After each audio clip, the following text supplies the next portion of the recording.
We talked to Krzysztof Chomicki, game and level designer for Carrion, to discuss what was needed to create the 2020 Monster Simulator.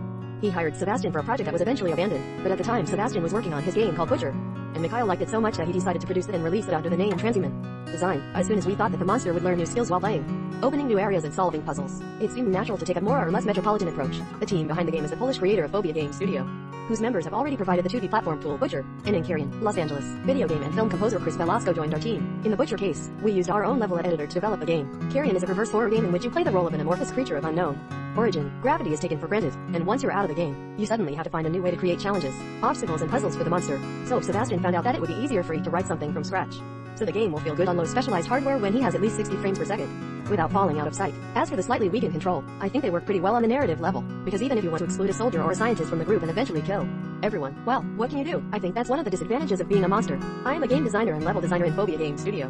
When we introduced the game to E3, we didn't record everything, and even people complained that we had to listen to the same samples over and over again. We liked the collaboration so much that we decided to create our own studio. And that's how the Phobia and the main team behind Carrion was born. It's not that we knew the game would sell more than a piece of ground meat. Probably it would have been a real game of terror, and we didn't want our game to scare the player.